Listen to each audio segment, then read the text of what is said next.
Cyril Ramaphosa came to Washington hoping for a reset in the relationship with the United States, but the meeting took a turn when President Trump raised allegations that white farmers in South Africa were facing persecution and potential genocide. At one point, he had White House staffers play a video intended to support his claims of violence against white South Africans. But South African officials said the real issue facing their country is crime across racial demographics. If this were the other way around, it would be the biggest story. Now, I will say apartheid, terrible. That was the biggest story. That was reported all the time. And this is sort of the opposite of apartheid. All we know is we're being inundated with people, with white farmers from South Africa. So our main real reason for being here is to foster trade and investment so that we are able to grow our economy, your support, and so that we are also able to address all these societal problems, because criminality thrives when people are unemployed. A White House welcome for a president looking for friendship. Trailed as talks for new trade agreements and a chance to reset relations between the United States and South Africa. Thank you very much for being here. Cyril Ramaphosa wanted to talk business. Thank you very much. And with golfing royalty Ernie Els and Retief Goosen among the South African delegation appealing to Trump's favorite pastime. It started off friendly enough, but the situation quickly derailed. What will it take for you to be convinced that there is no white genocide in South Africa? Well, I can answer that. It will take President Trump listening to the voices of South Africans. Another ambush of a visiting dignitary. Turn the lights down.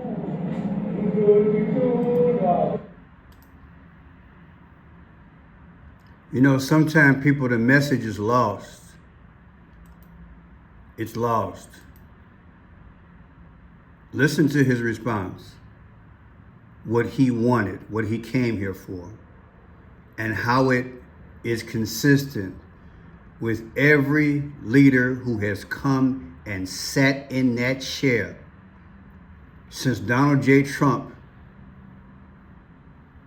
became president. Listen real good. Terrible. That was the biggest story. That was reported all the time. And this is sort of the opposite of apartheid.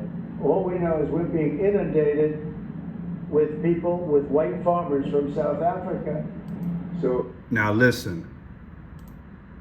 our main real reason for being here is to foster trade and investment so that we are able to grow our economy, your support, and so that we are also able to address all these societal problems, because criminality thrives when people are unemployed. Criminality thrives when people are unemployed. The man just want to grow his economy and grow his country. And arguably he was ambushed by the leader of the free world. Now people, I didn't want to deal with this subject. I've been going back and forth for hours. Should I tackle it? For a lot of reasons. So, and I got to be careful, because I don't think that I'm allowed to. Other content creators, they're blowing this story up. But I don't think I'm allowed to talk about it in the detail that others. So let me say this. This is not a good look. This was not a good look of diplomacy. Whether you agree with this man or not and what he's doing in his country, it's not a good look. I looked at it from the 5 C's. I looked at the dates. I'm like, Pierce, I don't even want to do that. I don't want to do that. I just want to say this. Everybody know I'm black. I don't have a racist bone in my body. I got whites in my family. I got Asians in my family. I don't play the race thing. But I understand classism. I understand dictators. I understand colonialism. I understand history. I understand what it means that when the people finally get control of their country, there are going to be different factions in that country. Just like any other country. Hear me. there are going to be different factions within a country who will approach things differently. The man said in the interviews that I saw, he looked at the film, he says, where is that film at? They had hundreds of crosses, rows. Can you imagine rows of crosses where they say people were unalived, farmers of the Caucasian race? Now either he lying or he ain't. He looked at the screen and he said, well, where is that in my country? Where is that at? Trump never answered him. Y'all know America good at propaganda. Don't play me. And I'm not sticking up for him because he's black. I want you to understand what's going on here. We're about to go into a one world system. And everybody and their mama is coming to Trump. You got to ask yourself why. Now this brother comes here and you do this sneak attack. I think it's disrespectful. If you don't agree with him, tell him to his face in private. Then y'all can hash it out. The man said, I want to develop relations with you. I want to exercise trade. I want to develop my country. You don't think there are other factions out there? And from what his conversation is, he's like, hey, those aren't my government policies which are going on, where people are doing the murderous things. I don't know if he's lying or not. All I'm saying is people keep it in context. You think I feel totally free here in America? Not just as a black man, but as somebody trying to get through economically. That's classism, baby. If you white or whatever color you are in America and you look at our economy, you understand how pressed and depressed you are. And if you ever got control of it, how do you think you would conduct yourself? Do you think that you would have everybody on your side and one way of governing? No. There would probably be 1,000, 50, 30, 40 different groups out here saying, okay, we finally got our freedom from this oppressive American economic system, the one percenters, whoever you want to call them, and we're going to do it this way. So maybe he's telling the truth. Maybe he's trying to tell you something. And he said, Trump should listen. Isn't that what he said?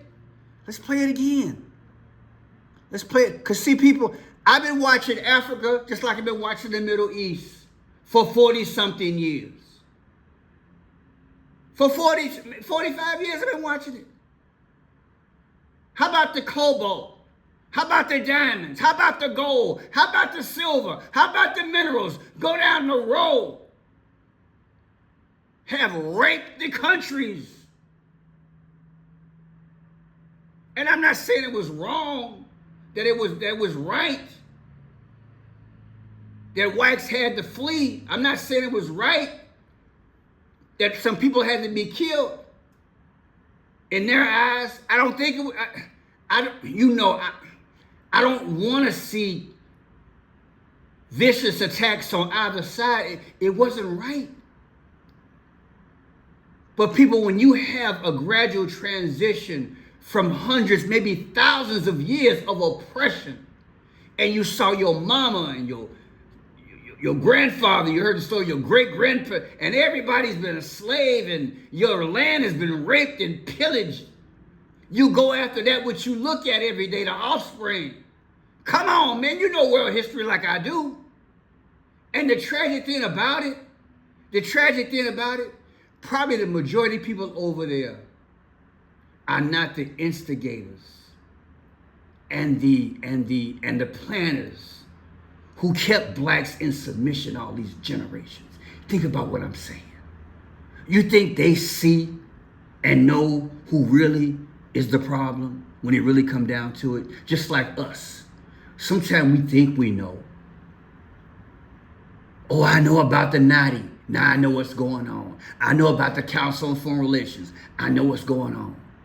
I know about the Bilderbergs. I know what's going on.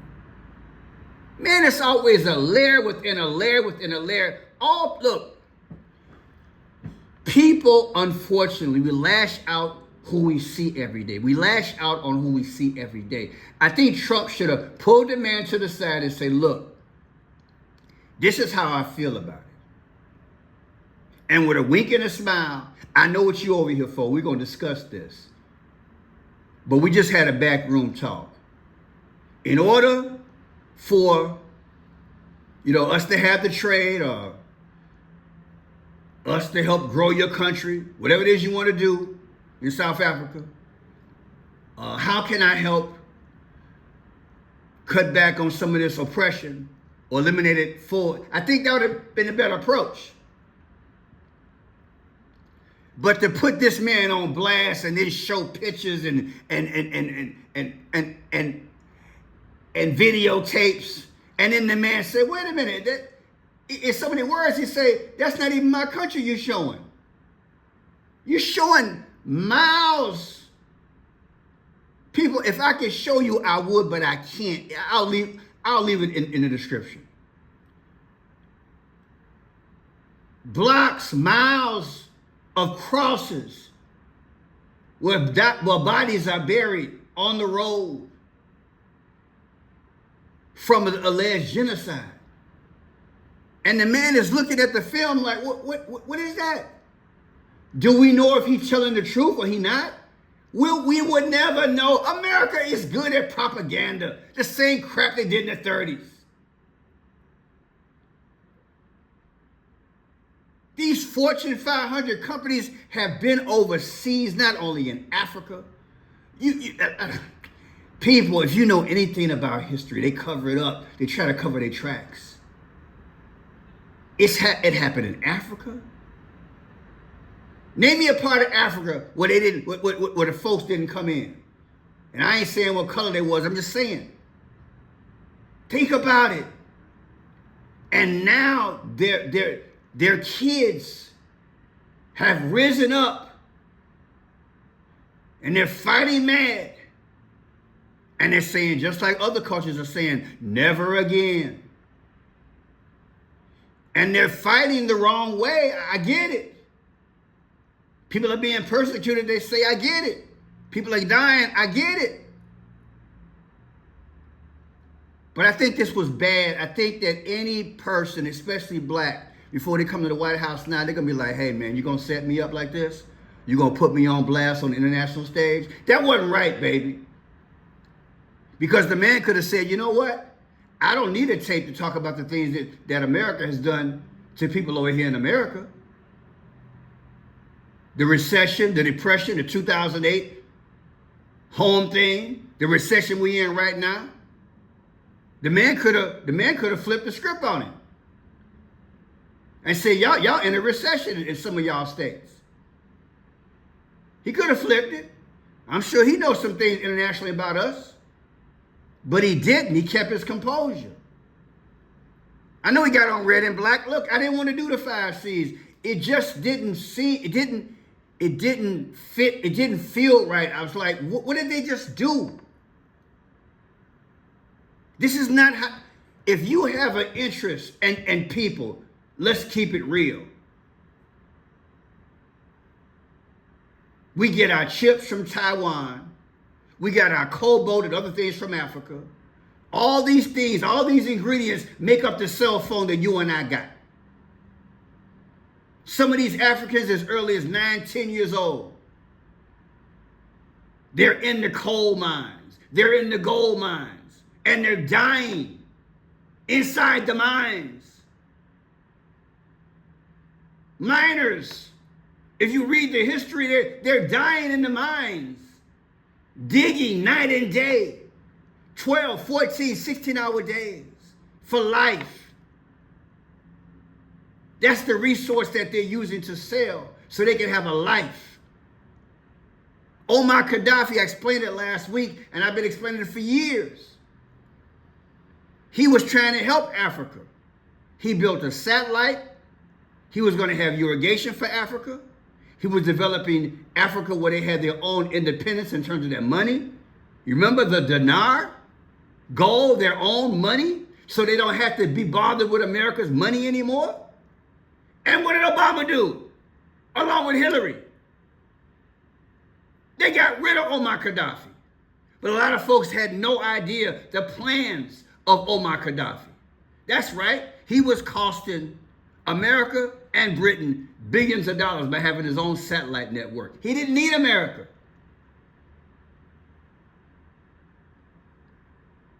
The man was buying his own people homes.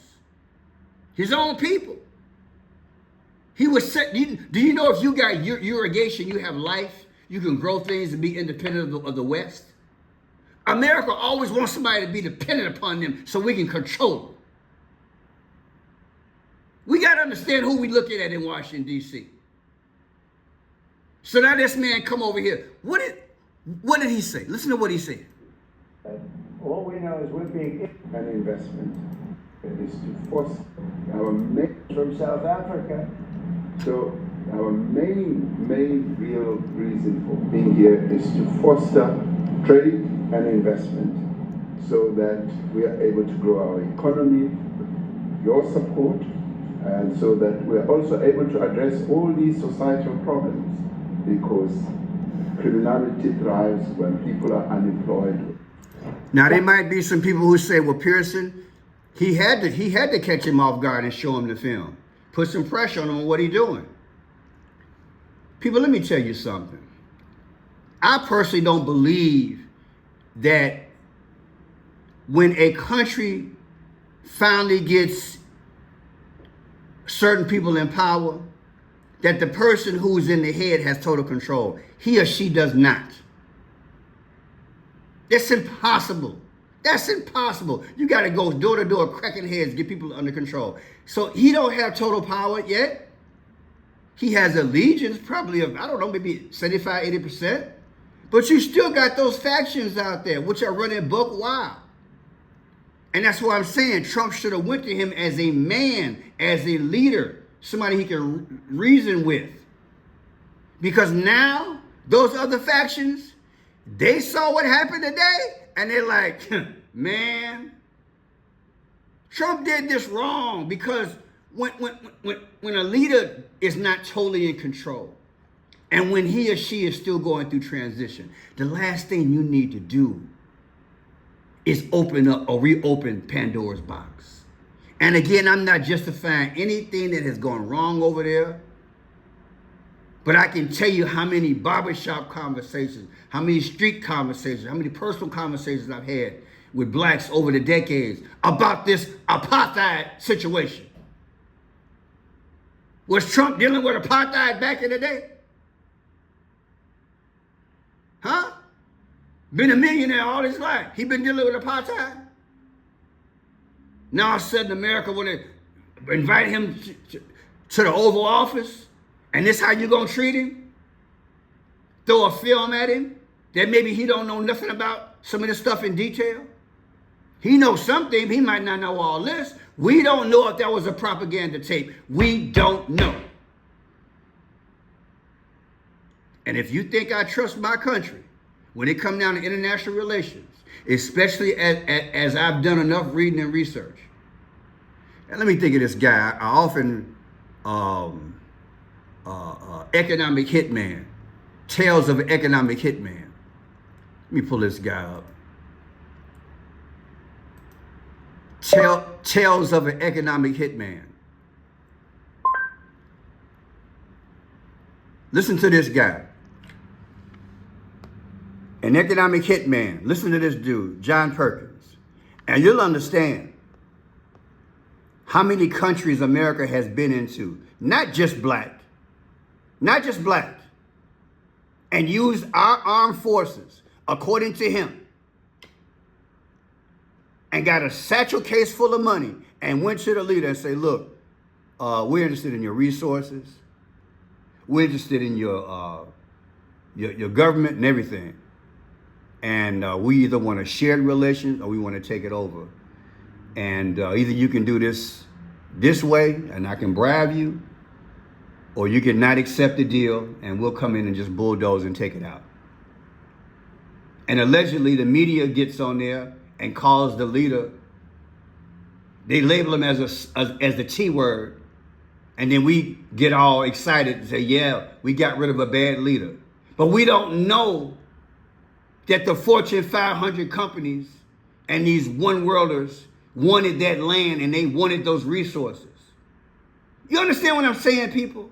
So when I have knowledge like this guy is doing and other people that I've been researching the last 40-some years, and then I see this so-called meeting, I'm like, wait a minute, babe, wait a minute. You ain't gonna pull this off on me.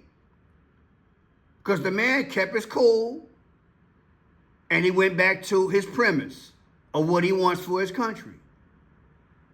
Trump could have handled it better. You tell me how you feel. You from South Africa, tell me how you feel. I'm not trying to make it a color thing, a racist thing. What I'm saying is, look, everybody and their mama should know what happened to blacks over there. The thing is gonna take time to settle. It's unfortunate what's going on. But if I'm white and I'm over there, and it's that much unrest, I've always felt this way. And I've said this thing about the Middle East. If it's too turbulent, I'm out. Life too short. If it's too turbulent, I'm out. You gotta get out of there. Or you're gonna die or be a casualty. Look, that's real talk. Oh, you gotta be brave. You gotta stand up for your heritage and your culture. Why are you gonna run? You out of options, that's why. You out of options. You're out of options. South Africa and other countries are transitioning. And it wouldn't make no difference what color they are. Whoever were those in charge and those who are doing the transitioning, if they think that that's their land, if they think whatever, when you got power, you make the rules. Understand this. See, America don't understand that. In a silent war, new rules happen every day. And again, I'm not justifying any killing. I'm not justifying any fighting, but I understand transition when it comes down to global politics. And the country's going through a hiccup right about now. It's a hell of a hiccup. It's going to take a while to settle. And I'm just saying, look, people, we don't know the whole story. Don't get caught up in the film that Trump showed. It might be propaganda. But right now, it put a sour taste in a lot of people's mouths, I think, of all races, and especially black people who are over there in Africa saying, you did that to that man? Because let's play the suppose game. Suppose the mouths of crosses where they said dead people were there. Suppose that wasn't his land. Suppose that was a film they made up to condition you and me to resist him in the future. Baby, this is what they call this. I forgot what kind of war they call this. Overt versus covert. This is a war game. So please understand, it's a delicate subject. Again, I didn't want to touch it. And I ain't even hit 10% of what I really want to say.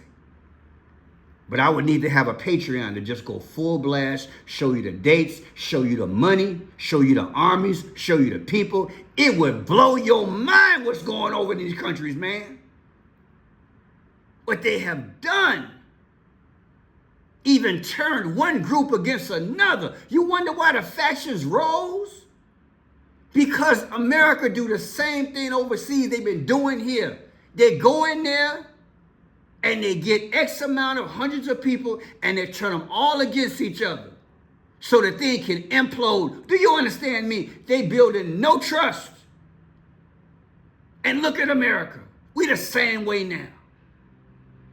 That's how they do it. And they've been doing it for generations. And now he gonna sit there all pretty in the White House and tell, listen what he got to say about apartheid. Listen what he got to say about apartheid. If it were the other way around, it would be the biggest story. Now, I will say, apartheid, terrible. That was the biggest story. That was reported all the time. And this is sort of the... Oh, you gonna give me 5 seconds? See, he didn't go deep. He did not go deep. He didn't go deep because he can't bust out the 1%. He can't bust out those who've been taking the cobalt, the silver, the gold, the titanium, the rubber. He can't bust them out. Can you imagine you knowing for generations your country has been raped of its resources and you finally get the power back? You think everybody gonna be nice to those who look like those who did it? No. It's gonna be a lot of different ideologies over there. That's how it is. And I thank God that Jesus is coming to settle all this foolishness. But people, don't be surprised. Just hold tight. I'm out. Love you guys. Don't take it as racism. I'm just trying to give you historical context the best way I can without getting myself hurt here from saying the wrong thing in terms of the channel. God bless.